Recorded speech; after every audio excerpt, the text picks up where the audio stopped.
Next up we have Patrick Allmond, who is a social media digital strategist, has his own company, Focus Digital Marketing, and he's had that for 17 years. He consults for ABC, NBC, and all those other letter sort of television companies that you have here in America. And I'd like to welcome him out onto the stage because he is a advocate of roll up your sleeves and start throwing punches marketing, and I love that kind of stuff. So, welcome, Patrick. Thank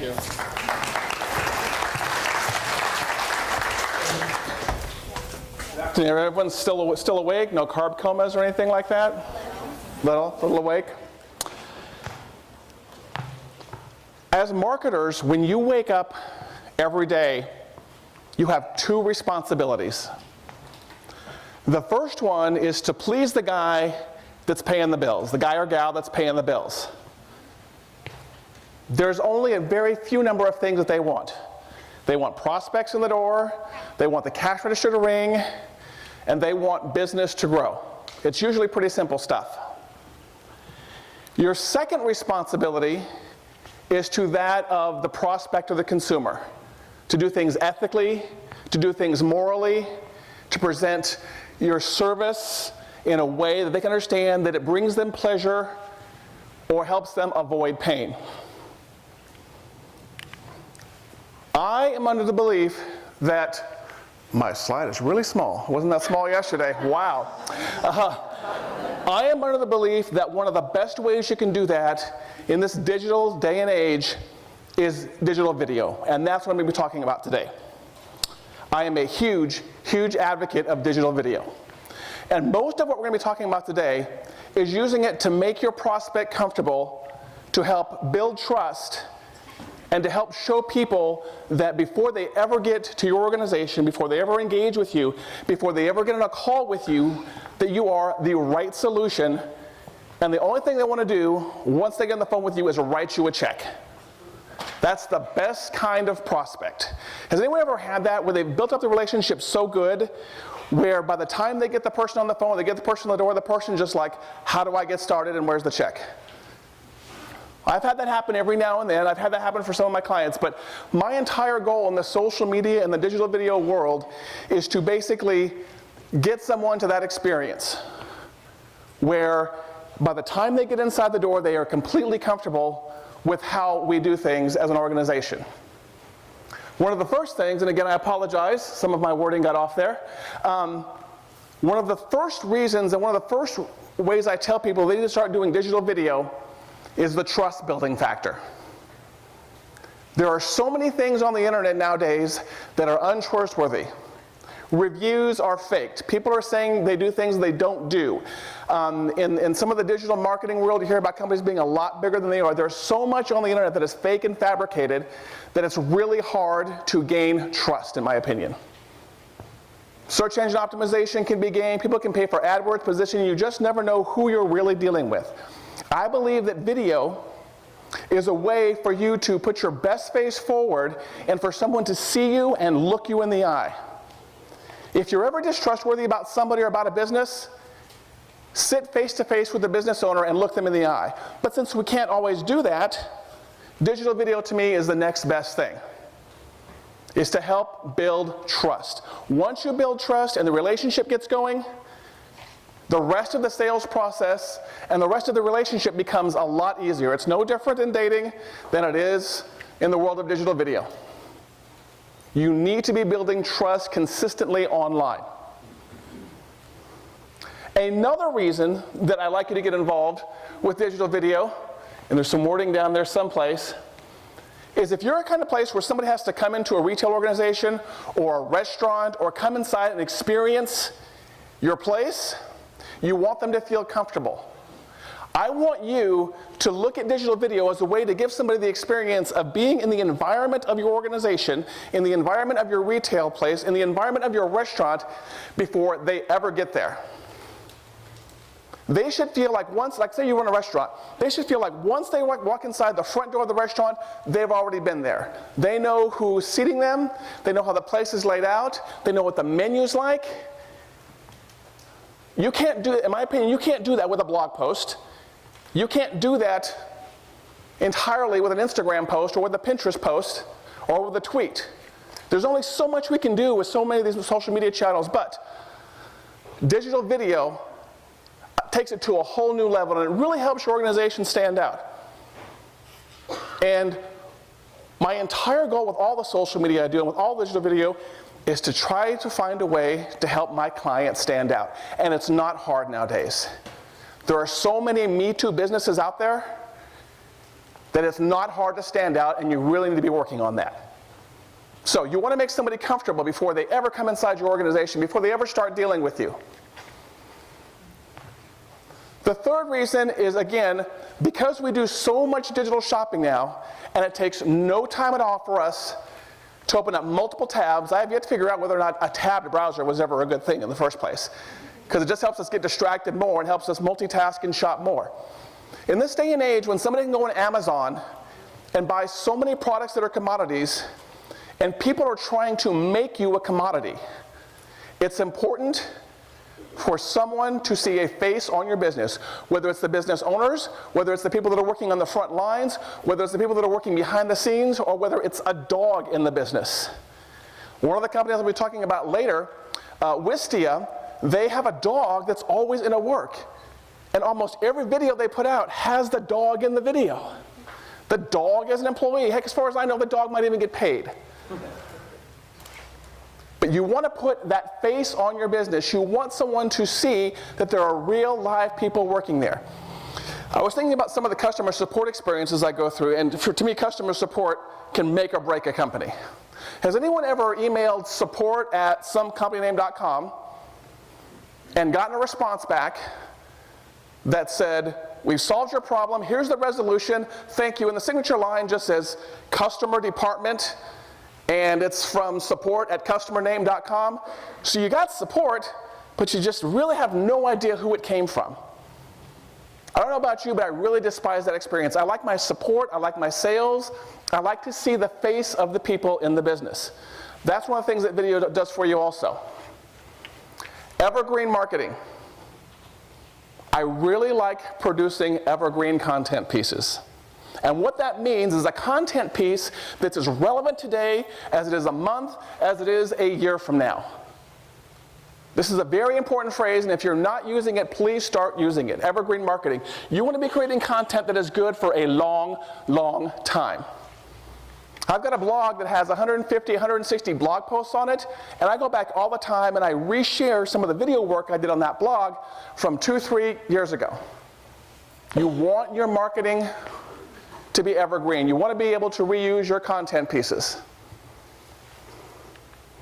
And the last one is one of my favorite ones. I am a numbers freak. I love to test, and I love to measure everything. And out of all the content pieces that we've been talking about so far in the conference so far, it's my opinion that digital video is the best way to measure the effectiveness of your marketing. Measure what people are watching. Measure what people like. Measure their interest levels. You're always hearing things like you have, 7 seconds in a video for someone to watch this, or 10 seconds for someone to watch this, or 15 seconds to grab someone's attention. Rather than believe somebody else's numbers, I like to generate my own numbers. I'm not a big fan of looking at someone else's study and say, oh, I only have 7 seconds. I like to know for my organization, for the client at the time, what that attention span is. And you can do that with digital video. I'm going to segue now into something called video heat maps.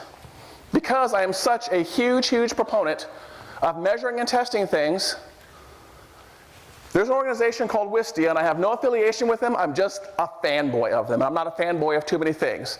The Thunder, the Plaza District, and Wistia. That's probably it right about there. Wistia produces something here called a video heat map. And the company name, by the way, is WISTIA if you're interested in Wistia. They do video hosting.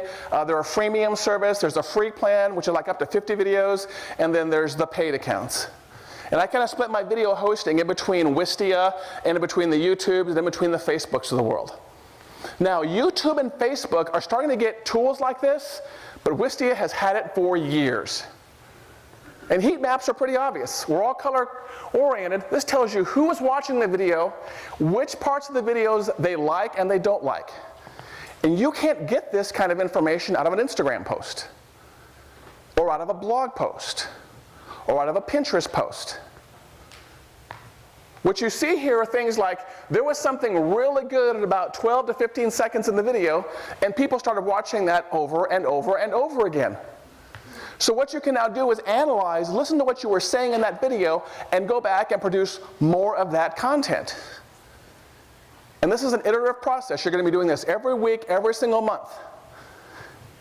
Is anyone else like a numbers geek and a measurement geek here, like me at all? Couple here and there? Yeah. I like to know what's going on with my marketing, because I put out content, I experiment, I make mistakes, I screw up, I adjust, and I make progress and keep moving forward. That's all marketing is. And that's what you should be doing with your marketing. I wanted to stop here real quick and talk about the fact that if you're not engaged in something called A/B testing or multivariate testing, please learn about it and start using it. In my opinion, there's no such thing as putting out one perfect content piece, stepping back, and saying you're done. With your videos, with your images, with your blog posts, you should be putting out multiple content pieces and measuring which one works. As a matter of fact, there's even tools, if you've ever seen inside of Google, there's an area called Google Content Experiments. It allows you to do stuff like put up 2 versions of something, and the Google Analytics will measure the effectiveness of both of them and tell you which one is more inclined to get your web visitor to do what you want them to do. So if you haven't gotten involved in A/B testing or multivariate testing, please start looking into that. There are plenty of agencies here that I'm sure can help you with that, but it's just testing stuff just to me. I really geek out over it. A couple of great examples of people using video marketing. I didn't have to look far. The Confluence conference. Has anyone gone to the homepage and scrolled down that second block and watched that video that they produced last year? I know I did, even before Rachel ever got a hold of me and booked me as a speaker. It creates a great experience about this conference between the music and the audio and the speed and the B-roll of it, and lets you know that this is the kind of event that you want to be at. And that's what I want you to figure out. How can you do that in your organization? How can you do that in your business? How can you create that kind of experience to get someone excited before they ever get there? That's what I'm always trying to do for my clients, whether it's a blog post or an Instagram post or whatever. How can I create a great experience before they ever get there? Another one, again, are those guys out in the lobby, Indian Head, doing all the B-roll? The Confluence conference website, you have to scroll down to get it. If you go to Indian Head Pictures website, and this is becoming more and more commonplace, and you should consider it, is the entire background of their website is an automatic playing video with no audio, and there's no text on top of it. You just have the quick banner at the top, but this entire part down here is just video of the work they do. And it takes you just a few seconds to decide, Indian Head's cool, I want those guys on my team, I want those guys helping me make my video. So if you're someone who's shopping for a good storytelling company or want a good video production company, when you go to a company like this, they eat their own dog food. Always a big fan of that. Companies that eat their own dog food. So again, go back if you haven't yet, go back to the Confluence website, look at their video, and go to Indian Head's website and look at their video. They are doing some great work. There are also some other companies inside Oklahoma City that are doing some great work. If you ever go to Rococo, the north side Rococo, up by my house on 122nd in May, while you're sitting at the bar having a drink, their marketing company produced a really great video that automatically plays up in the corner that shows you the experience of what you're going to get by being there. It shows how they cook stuff in the back. For a while there, it's pretty cool because they actually had a camera over the stove, and while they were cooking your dinner, you could see them preparing it. A great use of live video in that case. Has anyone here dabbled in the Periscope world? Yes. Anyone here do it like on a regular basis? They have like a regularly scheduled Periscope right there? Great use of live video. We could do a whole other session on live video. My whole point is video gets across a message that no other medium can get across. And I want you to seriously start considering it. The rules for video marketing aren't too different from all of your regular marketing. And I had a really good conversation last night at dinner about people are so afraid to get into video marketing because they want to be perfect, and they're afraid of being embarrassed, and they're afraid of making a fool of themselves. Don't be afraid of making a fool of yourself, because it's going to happen. That's one of the reasons, one of the things with me about getting on stage and doing video is I'm not afraid to embarrass myself because I know I'm going to look ridiculous. So why not accept it, embrace it, and move on? But like all your other videos, like your social media, like your blogging and stuff, you want to divide whatever organization you're working with, you want to divide your specialties, your topics, your products, your dishes, whatever. You want to divide those into separate areas. And when you make videos, just make short videos and focus on a really particular niche. Don't worry about trying to define the entire organization in one video. Make small, specific videos about very specific topics. Mass production is your friend in the video world. If you have to go through the effort of setting up for a video shoot, do a bunch of them at once. Sometimes setting up for a video shoot can be kind of complicated, and we're going to talk about in my third point is that you have to get the lighting right and the microphone right and on the entire environment right. And so it can be kind of daunting because for like a 5-minute video, you may set up for 2 hours worth of work. Does anyone here do video for their organization on a regular basis besides you do? What kind of company do you work for? I work for Visit Wichita. Visit Wichita. Yeah. So you guys are producing videos on a weekly, monthly basis? Mm-hmm. Okay. And do you have to work with like a film crew and there's the health setup and that whole schmeal? Sometimes it's me doing it and sometimes I work with the outside company. Got it. But the outside company, there's usually like setup work involved, things like that. And the one thing you learn about video, just from my acting background, things like that, is it takes so much to set up to get a very small chunk of video. So batch up your stuff and do a bunch of them at once. I just did a video shoot here for a local remodeling company, and we shot 9 videos in a 3-hour period, and we have good video content now for about the next 2 or 3 months. And we just knocked it out all at once, bang, bang, bang, bang, bang, done. There are a lot of things that I can forgive in video, but these are not 2 of them. Okay? I never have a bad hair day, so I'm never worried about that. I can forgive bad hair. I can forgive mumbling, ums, ahs. I can forgive bad shoes. I can forgive someone holding a shaky camera. But these 2 elements right here are crucial to a good video. Over the years, I've built up my video equipment. I started off with some really inexpensive equipment, and I've built it up to be better and better equipment over time. But one of the things I constantly invest in, I can never get enough of, are good microphones and good lights. It's not hard to hop on Amazon and get a good 3-point lighting system for $150.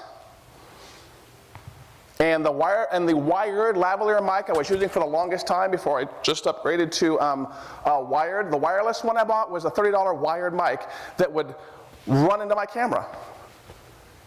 And they're making really high-end microphones nowadays. For those of you that use camera phones, when you do your Wichita videos, are you using like your camera phone? Use a Canon, okay. For those of you that are, does anyone here do any video on their camera phones at all? Yeah?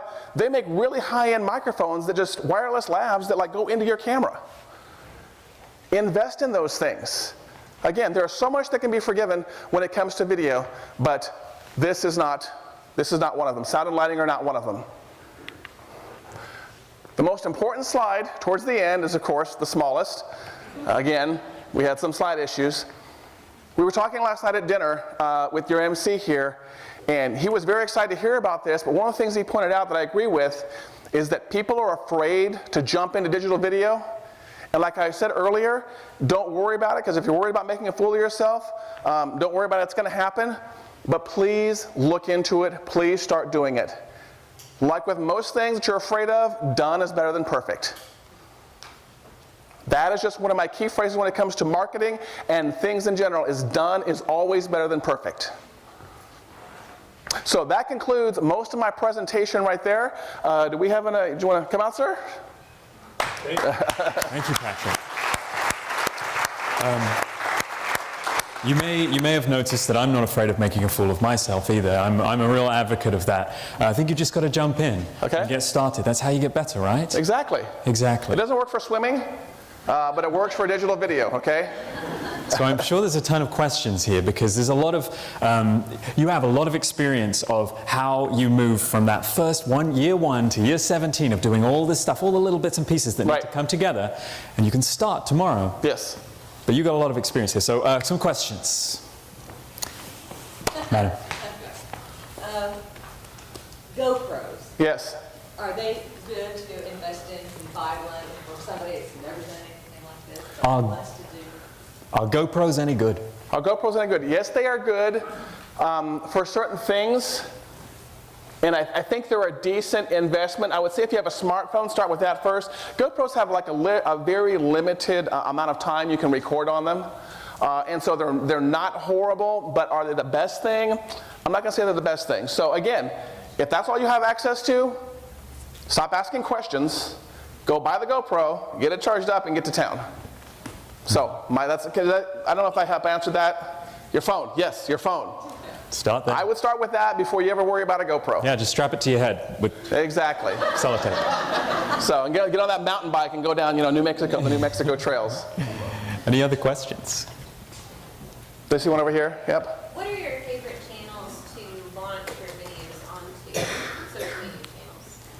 Favorite social media channels to launch my stuff onto. It depends on the videos. If I'm doing like more private training videos or stuff I'll use like in landing pages or squeeze pages, I'll use Wistia, and I actually don't share them out.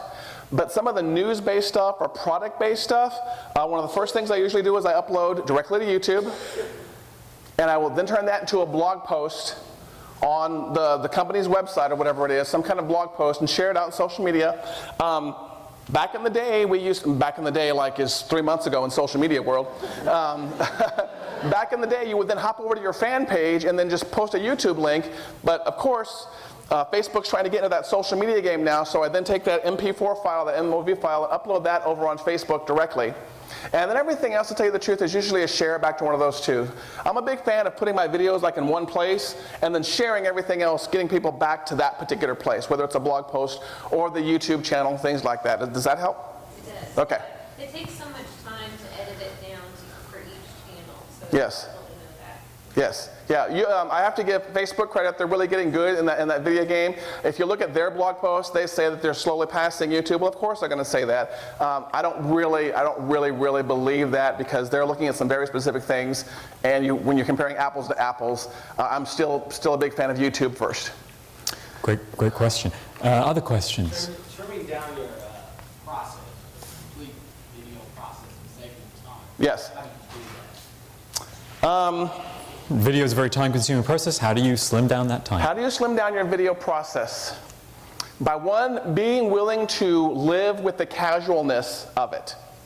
If you stumble over something and you make a mistake or something, give yourself that take, go for a second take. If you do it a second time, screw it, do it, what do they say, screw it, do it live? Yeah, accept the mistake and be willing to move on. For a while there, and I've gone away from it a little bit, but I'm going to get back into it, I was doing a weekly series called 3 in 5 with Patrick Allmond, where I would do 3 marketing tips in 5 minutes. And there's an intro, there's me talking about what I'm going to talk about, then my animated intro, and then my actual 5-minute spiel. And what I did is I did my whole part as one video, cut it up really quick in iMovie, just lobbed off the beginning, lobbed off the end, stuck in an intro, and I could usually edit like a 5 or 7 minute video down. I could usually get it done in about 5 minutes. But I guess be willing to live with it not being perfect. Get it out. You're going to do another one next week. You'll get a little bit better on that one. And that keys in, I think, a little bit to something Dana was saying, which is that brands are, like people, can be imperfect. And Danica repeated that with, we like those 4.5 reviews. Right. And when we see a video of you and you stumble over a word and you swear, we'll like it. Yes. You're real. You're a human being. With a filthy mouth. Exactly. I'm a dirty, dirty girl. I'm a dirty, dirty girl. Something else I would emphasize about that also is please shoot behind the scenes video. People like me love the behind the scenes stuff. If Indian Head's back there shooting B-roll down here in the green room and back what's going on back there, I love that stuff. I was doing some consulting for a furniture store here in Oklahoma City for a while. I'm like, when you guys get new furniture up and you're back there opening up the boxes and stuff, tape that stuff. I mean, record that stuff, not tape that stuff. Record that stuff and use that as your B-roll. You cannot have too much footage. Have you seen those videos? They're like massively viral, and it's a lady unwrapping an egg on YouTube and then opening it up, and it's a different Disney character. She buys those eggs that you open up, those chocolate eggs. No, I have not. Millions of views. Yes. People are insane. So you can, I can see millions of views for unwrapping furniture. Have you guys, has anyone ever browsed the PewDiePie YouTube channel? There's a guy, PewDiePie, huh? My kid loves it. It does, exactly. It's this guy, I think he's an adult, he doesn't sound like an adult, but I think he's an adult, who plays video games. He just comments about himself playing video games. He might be the most popular YouTube channel out there. If not, I think he's in the top 10. What was his name again? PewDiePie, P-E-W-D-E-W-P-I-E, has got a disgusting number of YouTube subscribers. PewDiePie. PewDiePie. Yeah, he's just sitting there recording himself playing video games. I could say that name all day. Not Pootie Tang, PewDiePie. It's a completely different person. Any other questions? One final question, madam. So you're talking about a wireless microphone that you can have an app for your iPhone so you can do video and microphone. Is that what you were talking about? Yes, they make wireless lavs to go into regular cameras. I have one for our high-end camera there, but they also make one that you just clip it on, like I'm wired up right here, and the receiver will plug into the USB connection on the bottom of your iPhone, and that way you can take your tripod and your little attachment for your iPhone, and you can have it back, your 10, 20 feet, whatever, and you can move around and do what I'm doing right here. You know, someone could have had an iPhone right down here on a tripod. I'm really a fan of wireless because it allows you to move around so much. But yes, that's what I'm saying is you can get that all wired up. Great. Wirelessed up, if that makes sense. That makes perfect sense. So, thank you very much, Patrick. sure thing. Sure.